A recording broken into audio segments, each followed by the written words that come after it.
दोस्तों नमस्कार। यह है मार्गदर्शन फॉर सिविल सर्विसेज। मैं अनुराग चौधरी।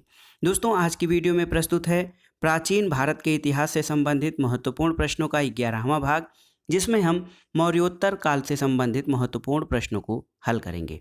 दोस्तों ये वीडियो विशेष रूप से गवर्नमेंट इंटर कॉलेज प्रवक्ता, government degree college assistant professor, TGT PGT, LT grade, केंद्रीय विद्यालय संगठन, नेट जेआरएफ इतिहास के साथ साथ सामान्य अध्ययन के इतिहास खंड के लिए बहुत ही उपयोगी तथा महत्वपूर्ण है। तो आइए शुरू करते हैं आज का वीडियो, प्राचीन भारत के इतिहास का 11वां भाग। दोस्तों आज की जो वीडियो है इसका पहला प्रश्न देखते हैं। निम्नलिखित में से क्या ईसा की प्रथम सदी के आसपास विकसित मथुरा कला में मूर्ति कला के लिए प्रयुक्त होता था? ऑप्शन है आपके संगमरमर, स्लेट पत्थर, ग्रेनाइट या फिर लाल बलुआ पत्थर। तो सही उत्तर है दोस्तों, ईसा की प्रथम सदी के आसपास जो मथुरा कला शाला या मथुरा कला शैली विकसित हुई थी, इसमें मूर्ति कला के लिए लाल बलुआ पत्थर का प्रयोग किया जाता था। और दोस्तों ये जो कला शैली है, मथुरा कला के कलाकारों ने जो मूर्तियां बनाई या भवन निर्माण किए, उनके लिए उन्होंने एक विशेष प्रकार के लाल चित्तेदार पत्थर को काम में लगाया और इसकी प्राप्ति रूपवास, टंकपुर और फतेहपुर सीकरी की खानों से होती थी। अगला प्रश्न देखते हैं दोस्तों। निम्नलिखित में से किस विद्वान का विचार है कि ब्राह्मण समुदाय का असंतोष मौर्य साम्राज्य के पतन का कारण बना था? तो सही उत्तर है हरप्रसाद शास्त्री। एचपी शास्त्री प्रसिद्ध ऐतिहासिक विद्वान और इतिहासविद, इन्होंने अशोक की धार्मिक नीति को मौर्य साम्राज्य के पतन का मुख्य कारण माना है और उनके अनुसार अशोक की धार्मिक नीति बौद्धों के पक्ष में थी, जो ब्राह्मणों के विशेषाधिकारों और उनकी सामाजिक श्रेष्ठता की स्थिति पर कुठाराघात करती थी। तो दोस्तों हरप्रसाद शास्त्री का विचार है कि ब्राह्मण समुदाय का असंतोष मौर्य साम्राज्य के पतन का कारण बना।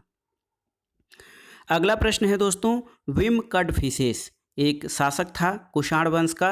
बिम कडफिसेस के सिक्कों पर किस हिंदू देवता का अंकन किया गया था, आपको बताना है। तो सही उत्तर है बिम कडफिसेस के सिक्कों पर शिव यानी भगवान शंकर का जो है अंकन किया गया था। विम कडफिसेस ने सोने और तांबे के सिक्के चलाए और इसके सिक्कों पर शिव, त्रिशूल और नंदी की आकृतियों का अंकन मिलता है और विम कडफिसेस ने माहेश्वर नामक उपाधि भी धारण की थी। अगला प्रश्न है दोस्तों, निम्नलिखित अभिलेखों में से किसमें सार्थवाह शब्द प्रयुक्त हुआ है? ऑप्शन देखिए, इलाहाबाद स्तंभ लेख, मथुरा स्तंभ लेख, मानकुंवर लेख या फिर दामोदर पुत्र ताम्र लेख। तो सही उत्तर है दामोदरपुर ताम्र लेख में सार्थवाह शब्द का प्रयोग किया गया है। और गुप्त काल में दोस्तों सार्थवाह जो है ये जो इसका प्रचलन गुप्त काल और प्रतिहार काल में था। ये नगर प्रशासन में श्रेणी थी एक सार्थवाह की भूमिका का प्रचलन गुप्त काल और जो है प्रतिहार काल में इसका उल्लेख मिलता है।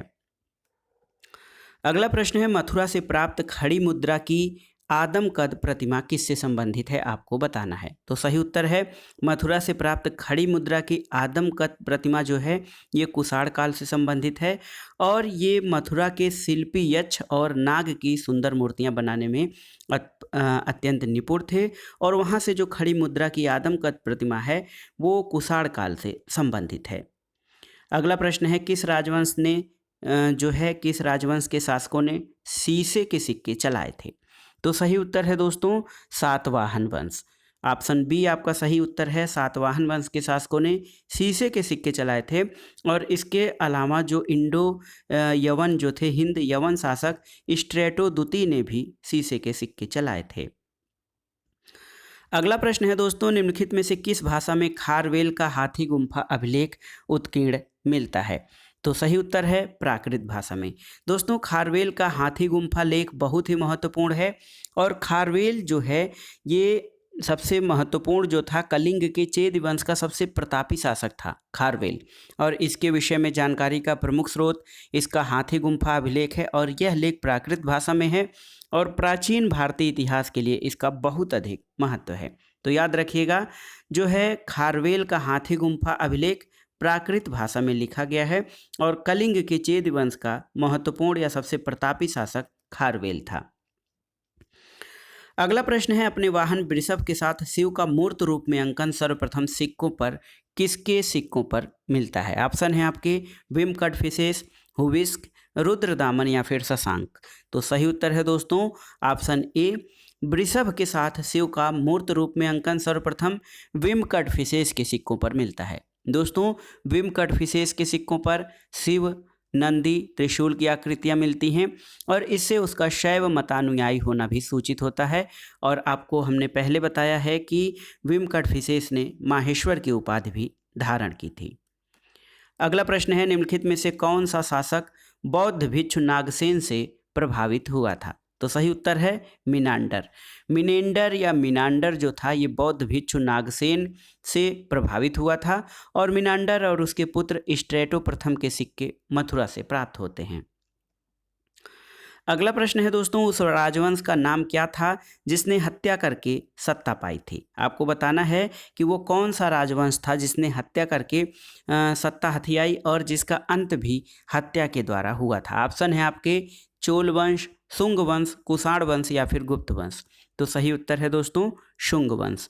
आपकी जानकारी के लिए बता दें कि मौर्य सम्राट जो है बृहद्रथ, ये अंतिम मौर्य सम्राट था।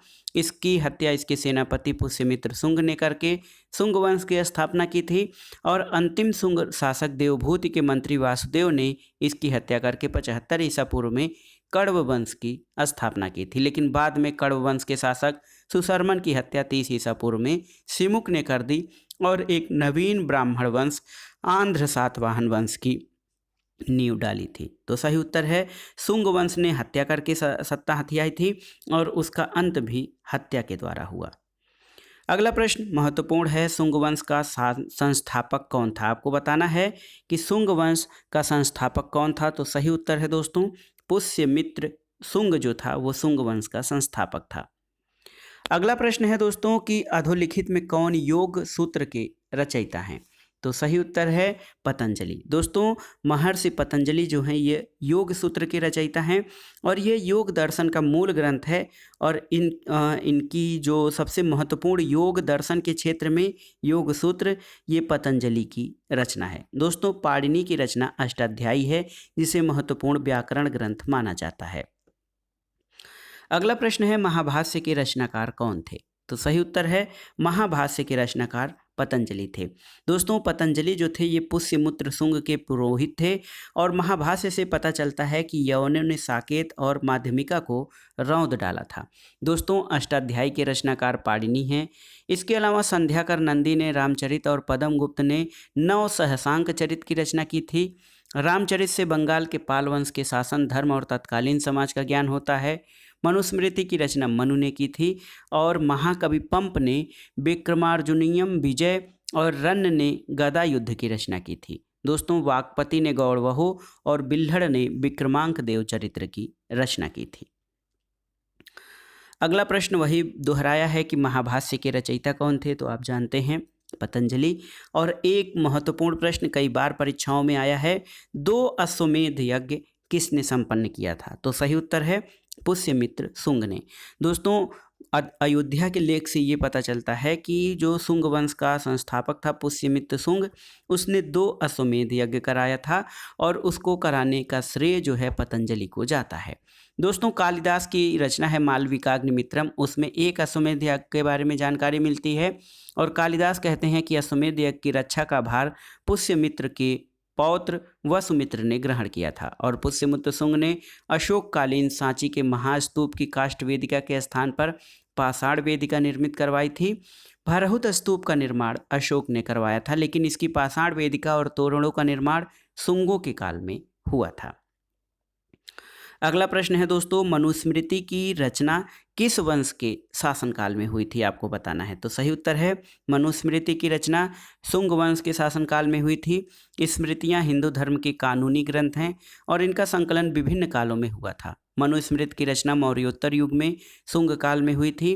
मनुस्मृति के अनुसार स्त्री धन पर माता के बाद पुत्रियों और उसके बाद बहुओं का अधिकार था। विधवाओं के लिए भी मुंडन की प्रथा का उल्लेख किया गया था। अगला प्रश्न है दोस्तों, देखिए बहुत ही महत्वपूर्ण है, किस ग्रंथ में यूनानी आक्रमण का उल्लेख है? और ये भी पता चलता है कि यूनानी पाटलिपुत्र तक पहुंच गए थे। तो सही उत्तर है गार्गी संहिता। दोस्तों यवनों के आक्रमण का जो उल्लेख है वो कई ग्रंथों में मिलता है। महाभाष्य, गार्गी संहिता और मालविकाग्निमित्रम में है। लेकिन पाटलिपुत्र तक यवने के पहुंचने का उल्लेख केवल गार्गी संहिता में किया गया है। गार्गी संहिता एक ज्योतिष ग्रंथ है और दोस्तों गार्गी संहिता के युग पुराण खंड में यवन आक्रमण का उल्लेख मिलता है। अगला प्रश्न है दोस्तों, मालविकाग्निमित्रम नाटक में विदिशा के शासक के रूप में वर्णित अग्निमित्र किस राजवंश से संबंधित था? तो सही उत्तर है दोस्तों अग्निमित्र जो है ये विदिशा के शासक वंश से या विदिशा के शासक के रूप में वर्णित जो है ये शुंग राजवंश से संबंधित है। ऑप्शन बी आपका सही है। अगला प्रश्न है दोस्तों, भागीलय की मुद्राएं निम्नलिखित में से कहाँ से प्राप्त हुए हैं? तो सही उत्तर है भागीलय की मुद्राएं दोस्तों नर्मदा घाटी से प्राप्त हुई हैं। ये प्रश्न कई बार पूछा गया है और ये पंचमार्क तांबे की मुद्रा पर बैल, पेड़, सूर्य और नदी का चित्र अंकित रहता था और अशोक की ब्राह्मी लिपि में शहर का नाम भागीलय दाहिनी तरफ खुदा रहता था। अगला प्रश्न है, आपको बताना है कि किस राजवंश के शासकों का नाम मातृसत्तात्मक है? मौर्य, शुंग, कण्व या सातवाहन? तो सही उत्तर है सातवाहन। दोस्तों सातवाहन वंश के जो शासकों के नाम हैं वो मातृसत्तात्मक हैं और उत्तर भारत के आर्यजनों के समाज में पिता का महत्व माता से अधिक था, लेकिन सातवाहनों में हमें मातृसत्तात्मक ढांचे का आभास मिलता है। उनके राजाओं के नाम उनकी माताओं के नाम पर रखने की प्रथा थी, जैसे गौतमी पुत्र, वासिष्ठी पुत्र आदि नामों से स्पष्ट है कि उनके समाज में माताओं की प्रतिष्ठा अधिक थी। दोस्तों पुराणों में केवल आंध्र शासन का उल्लेख है, सातवाहन शासन का नहीं, और आरंभिक सातवाहन राजा आंध्र में नहीं बल्कि उत्तरी महाराष्ट्र में थे, जहां उनके प्राचीनतम जो है सिक्के मिलते हैं। सातवाहनों की राज की भाषा प्राकृत थी और सभी अभिलेख इसी भाषा में और ब्राह्मी लिपि में खुदे हुए हैं। अगला प्रश्न आपको बताना है कि सातवाहन काल का सर्वश्रेष्ठ शासक कौन था? तो सही उत्तर है दोस्तों गौतमी पुत्र सातकर्णी। दोस्तों सातवाहन काल का या सातवाहन वंश का सर्वश्रेष्ठ शासक गौतमी पुत्र सातकर्णी था। इसकी माता गौतमी बलश्री की नासिक प्रशस्ति और पुलवामी के नासिक गुहालेख से इसकी सैनिक सफलताओं के बारे में सूचना मिलती है। दोस्तों नासिक प्रशस्ति से ये पता चलता है कि गौतमी पुत्र सातकर्णी के वाहनों ने तीनों समुद्रों यानी बंगाल की खाड़ी, अरब सागर और हिंद महासागर का जल पिया था। अगला प्रश्न है गौतमी पुत्र सातकर्णी किस वंश का शासक था? तो आप जानते हैं कि दोस्तों ये सातवाहन वंश का शासक था गौतमी पुत्र सातकर्णी। अगला प्रश्न है दोस्तों निम्नलिखित में से कौन सा सातवाहन शासक शकों, यवनों और पहलवों के संहारकर्ता के रूप में जाना जाता है? तो ये है गौतमी पुत्र सातकर्णी।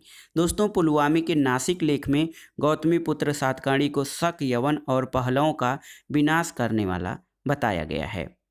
अगला प्रश्न है गौतमी पुत्र सातकर्णी के राज चिन्ह से युक्त मुद्राओं वाला शक शासक कौन था?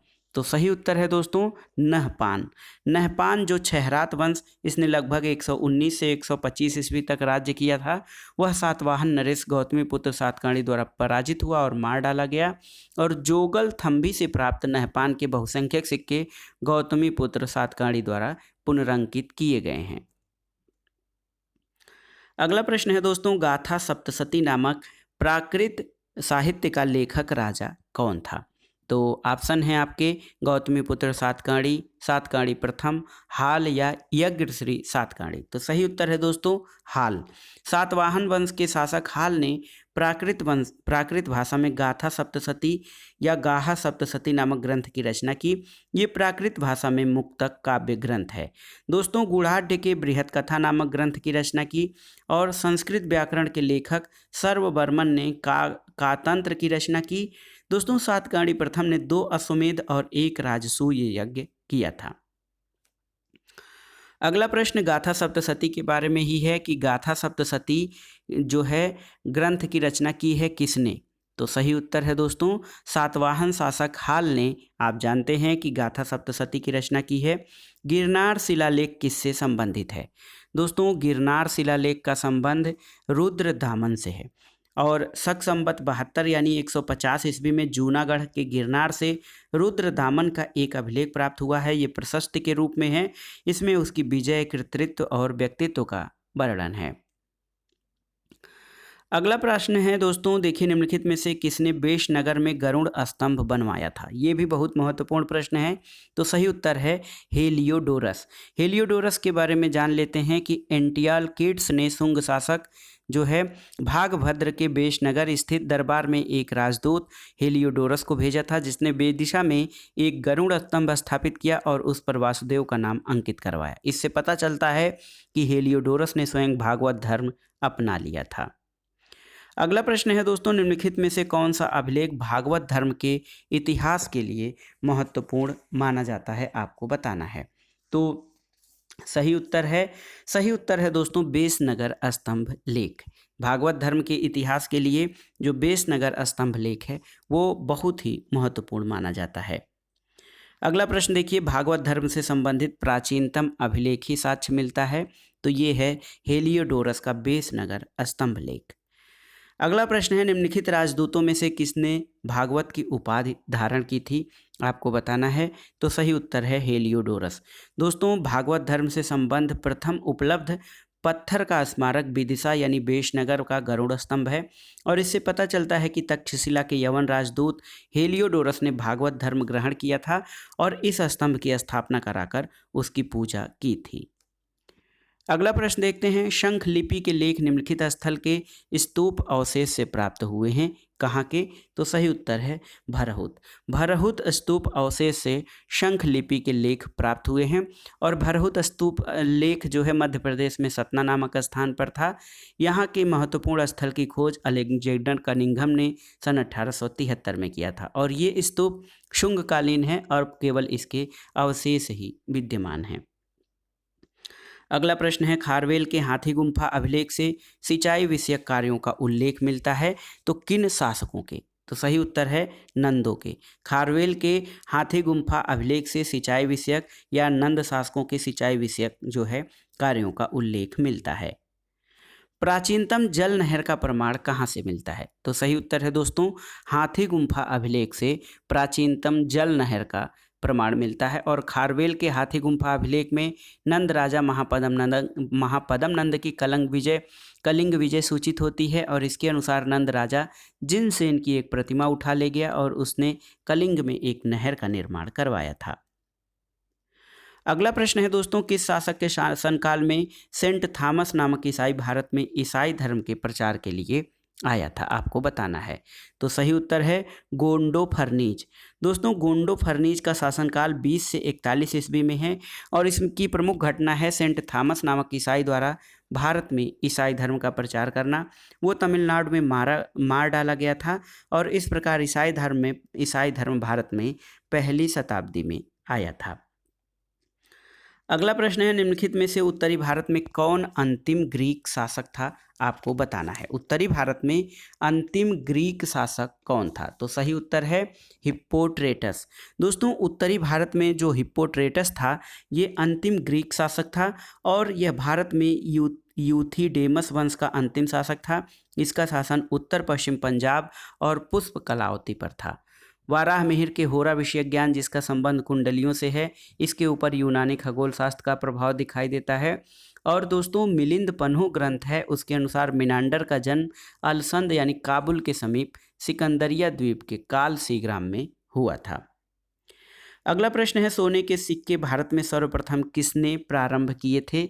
तो सही उत्तर है सोने के सिक्के सबसे पहले इंडो ग्रीक यानी हिंद यवन राजाओं ने प्रारंभ किया था, और इन्हें नियमित और पूर्ण रूप से प्रचलित करवाने का श्रेय कुषाण शासकों को है। कुषाण शासकों ने स्वर्ण और ताम्र दोनों ही प्रकार के सिक्कों का संचालन किया था। अगला प्रश्न है, किस कुषाण शासक ने भारत में सर्वप्रथम स्वर्ण सिक्कों का प्रचलन करवाया था? तो सही उत्तर है विमकटफिसेस। दोस्तों, भारत में स्वर्ण सिक्कों को सर्वप्रथम हिंद यवन शासकों ने प्रचलित कराया था, और कुषाण शासकों में विमकटफिसेस ने सबसे पहले सोने के सिक्के जारी किए थे। अगला प्रश्न है, चीन के शासक को पराजित करने वाला प्रथम भारतीय शासक कौन था? तो सही उत्तर है कनिष्क। दोस्तों, कनिष्क जो है ये चीन के शासक पांचाओं से युद्ध हुआ, जिसमें पहले कनिष्क की पराजय हुई, लेकिन बाद में वह विजयी हुआ। चीनी तुर्किस्तान के अतिरिक्त बैक्टीरिया, ख्वारिज्म और बुखारा पर भी उसका अधिकार था। अगला प्रश्न है दोस्तों, कुषाण शासक अधोलिखित यूची जाति की किस शाखा से संबंधित थे? तो सही उत्तर है कोई शुआंग। कुषाण शासक यूची जात की कोई शुआंग शाखा से संबंधित थे। और पानकू के ग्रंथ से ये पता चलता है कि यूची जाति 5 कबीलों में बटी हुई थी। और ये जो यूची कबीला था कोई शुआंग सबसे शक्तिशाली था, जिसके सरदार कुजुल कड़फिसेस ने अन्य कबीलों को जीतकर एक शक्तिशाली राज्य का निर्माण किया था। अगला प्रश्न है, किस शासक ने अपने सिक्कों पर शाक्य मुनि बुद्ध की आकृति अंकित करवाई थी? तो ये था कनिष्क। कनिष्क ने अपने सिक्कों पर शाक्य मुनि बुद्ध की जो है आकृति अंकित करवाई थी। कुछ सिक्कों के पृष्ठभाग पर चतुर्भुजी शिव की आकृति है और किसी किसी सिक्के पर प्रभामंडल युक्त खड़ी मुद्रा में बुद्ध प्रतिमा और उसके नीचे यूनानी लिपि में बोड्डो यानी बुद्ध लिखा हुआ है। दोस्तों, कनिष्क के सिक्कों पर देवी देवताओं की तुलना में हुइस्क के सिक्कों पर उत्कीर्ण देवी देवताओं की संख्या अधिक है। हुइस्क के सिक्कों पर शिव और बुद्ध के अतिरिक्त विष्णु, महासेन, कुमार, विशाख, उमा आदि का चित्रण मिलता है। और वासुदेव के सिक्कों पर त्रिशूल और पास लिए हुए 2 भुजी शिव की आकृति है। शिव के पीछे नंदी और यूनानी भाषा में ओएशो यानी शिव लिखा हुआ है। अगला प्रश्न है दोस्तों, कनिष्क ने अपनी राजधानी कहाँ पर स्थापित की थी? बहुत ही महत्वपूर्ण है। कनिष्क ने अपनी राजधानी कहाँ पर स्थापित की थी आपको बताना है। तो ऑप्शन में पुरुषपुर दोस्तों या पेशावर इसको वर्तमान में माना जाता है। और कनिष्क ने पुरुषपुर में अपनी राजधानी स्थापित की थी, जो साम्राज्य का मध्यवर्ती नगर था। और अपनी राजधानी में उसने श्रेष्ठ स्मारकों का निर्माण कराया, बौद्ध विहारों का निर्माण कराया और स्तंभों का भी निर्माण कराया था। अगला प्रश्न है, रस चिकित्सा का आविष्कार किसने किया था? तो सही उत्तर है नागार्जुन। दोस्तों, रस चिकित्सा का आविष्कार नागार्जुन ने किया था। इन्होंने माध्यमिक यानी शून्यवाद का प्रतिपादन किया और इनकी प्रसिद्ध रचना माध्यमिकारिका है। और माध्यमिकारिका में नागार्जुन निर्वाण का वर्णन करते हैं कि जो अज्ञात है, जिसकी प्राप्ति नई नहीं है, जिसका विनाश नहीं है, जो उत्पन्न भी नहीं है, उसी का नाम निर्वाण है। शून्यवाद के अन्य विद्वान चंद्रकीर्ति, शांतिदेव, आर्यदेव, शांतिरक्षित आदि थे। अगला प्रश्न है दोस्तों, गांधार कला पर विशेष प्रभाव किसका था आपको बताना है। तो सही उत्तर है ग्रीक और रोमन कला दोनों का। दोस्तों, गांधार कला पे ग्रीक कला और रोमन कला यानी ए और बी, ये आपका ऑप्शन सही है। भारतीय और यूनानी आकृति की सम्मिश्रण शैली गांधार शैली है। इस कला शैली के प्रमुख संरक्षक शक और कुषाण थे। और दोस्तों, इस कला का विषय मात्र बौद्ध होने के कारण इसे यूनानी बौद्ध या इंडो ग्रीक या ग्रीको रोमन भी कहा जाता है। अगला प्रश्न है, गांधार कला शैली का शुभारंभ किसके शासनकाल में हुआ था? तो सही उत्तर है कनिष्क प्रथम।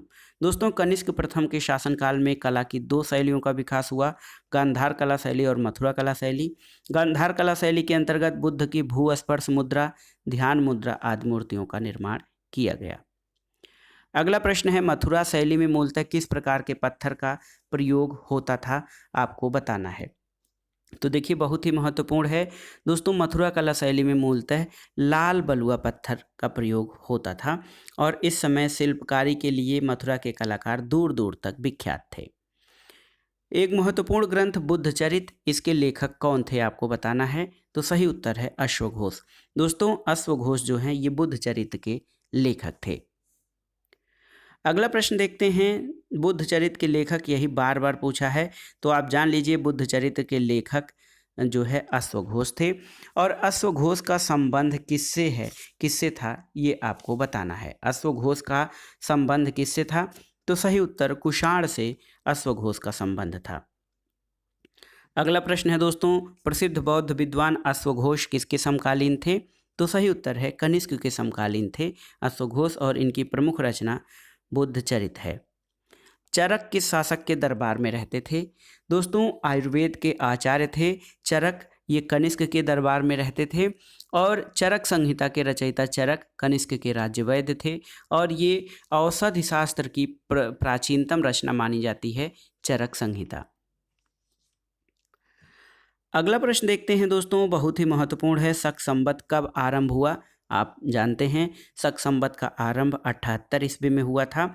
और भारत का राष्ट्रीय कैलेंडर शक संवत पर आधारित है। ये ग्रेगोरियन कैलेंडर के साथ साथ 22 मार्च 1957 को अपनाया गया था। तो याद रखिएगा, शक संवत का प्रारंभ 78 ईस्वी से हुआ था। विक्रम संवत जो है ये 57 ईसा पूर्व से आरंभ हुआ था। गुप्त संवत की स्थापना चंद्रगुप्त प्रथम ने 319 ईस्वी में की थी और कलि संवत जो है दोस्तों ये 3102 ईसा पूर्व का माना जाता है। अगला प्रश्न है, कनिष्क ने 78 ईस्वी में जिस संवत की स्थापना की थी उसे दोस्तों शक संवत कहा जाता है। अगला प्रश्न है, कालानुक्रमानुसार व्यवस्थित कीजिए। कनिष्क द्वितीय, वासुदेव प्रथम, हुविष्क और वासुदेव द्वितीय।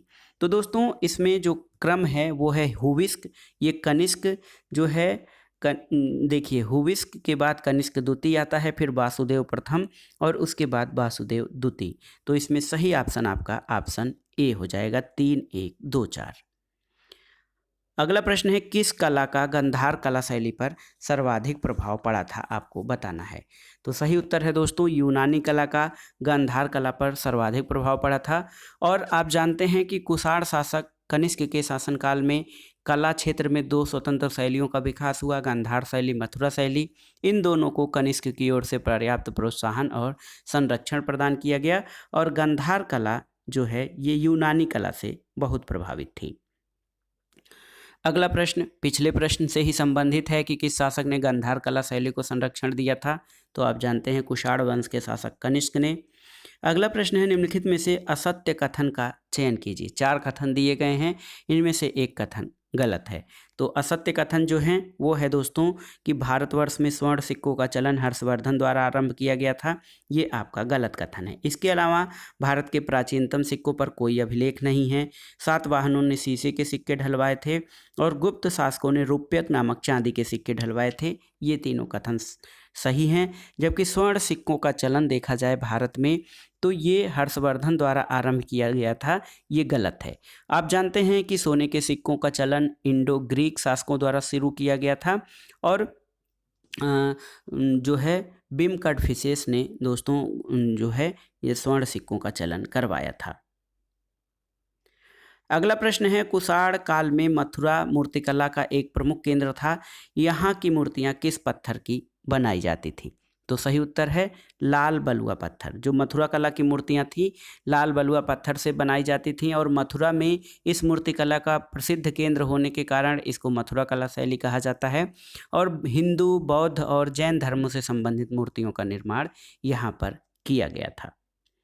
अगला प्रश्न है दोस्तों, पेरिप्लस ऑफ द इरीथियन श्री का लेखक होने का श्रेय किसे दिया जाता है। तो सही उत्तर है एक अज्ञात यूनानी नाविक को। दोस्तों 80 ईस्वी से 115 ईस्वी के बीच किसी अज्ञात यूनानी द्वारा पेरिप्लस और द एरिथ्रियन श्री नामक पुस्तक लिखी गई थी। पेरिप्लस का अर्थ है नौचालन चार्ट या यात्री पुस्तिका और इरिथ्रियन श्री का मतलब होता है लाल सागर। ये पुस्तक यूनानी भाषा में लिखित है। दोस्तों एक विचारक हैं और इतिहास के विचारक हैं प्लिनी, इनकी पुस्तक नेचुरल हिस्टोरिका है। इसमें रोम से सारा सोना भारत पहुंचने पर दुख व्यक्त किया गया है। रोमनवासी भारतीय मसाले, रत्न, वस्त्र और पशु पक्षियों में तोता मोर को पसंद करते थे। अगला प्रश्न है दोस्तों, पेरिप्लस में उल्लिखित कौन सा बंदरगाह अपने मोती उत्पादन के लिए प्रसिद्ध था। तो सही उत्तर है कोरकई। दोस्तों कोरकई का नाम जो है वो कालची मिलता है। ये पांड्यों का बंदरगाह राजधानी था और ये मोतियों के लिए प्रसिद्ध था। दोस्तों Periplus of the Erythraean Sea के अनुसार भारत की खाड़ी से भृगु कच्छ में दासों का निर्यात किया जाता था। मुजरिस चेर राज्य में स्थित है, इसका नाम क्रैंगनोरे भी था और कोडाकशाला को घंटाशाला भी कहा जाता है। अगला प्रश्न है, निम्नलिखित किस ग्रंथ में कहा गया है कि जब कोई व्यक्ति संघ में प्रवेश पाता है तो दोस्तों वह वर्ण विहीन हो जाता है। ये किस ग्रंथ में वर्णित है। तो सही उत्तर है ये अंगुत्तर निकाय में वर्णित है कि सुत्त पिटक के 5 निकायों में ये चौथा निकाय है अंगुत्तर निकाय और इसमें गौतम बुद्ध और उनके शिष्यों के उपदेश हैं। अंगुत्तर निकाय में ये कहा गया है कि जब कोई व्यक्ति संघ में प्रवेश पाता है तो उसका कोई वर्ण नहीं रह जाता, यानी वो वर्ण विहीन हो जाता है।